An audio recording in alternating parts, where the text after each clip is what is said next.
Presented by Shruti Films. Saraswati मैया के तू परिले न मैया गे छौरी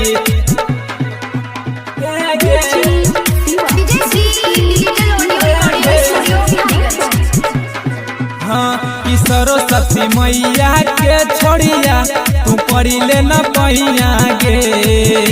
तू परिले न मैया गे कि सरस्वती मैया के छोड़ी गे तू परिले न पैया गे तू परिले न पैया गे लगैले रहिया या से छोड़ी हो जाइबे पास मैया पार लगाबे सब कन्हैया गे गे गे गे कि सरस्वती मैया के हे गे तू परिले न पैया गे छौरी तू परिले न पैया गे सरस्वती मैया के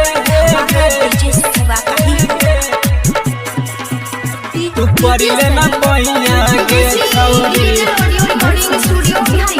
हाँ हाँ मोन ध्यान से पूजा जे करबे होइबे मैट्रिक पास गे मैया रानी पर रखल करे दिल से विश्वास गे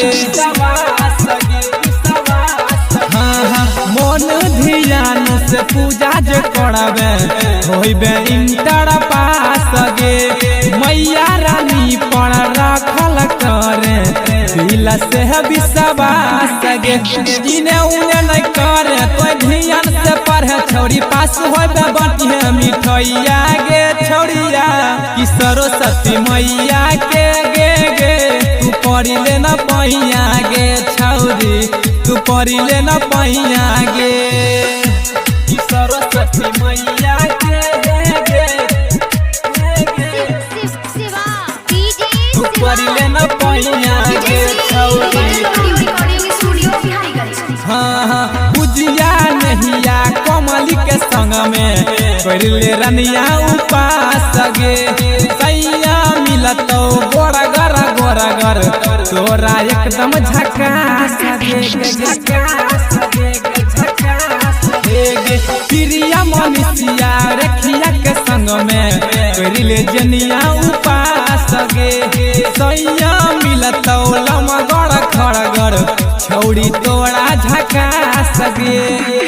छौड़ी बन जो पुजारी दे तो किस्मत सुधारी कहे राइटर सोनू या जैया गे गे गे कि सरस्वती मैया के हे गे तू परिले न पैया गे गे परिले न पैया गे Presented by Shruti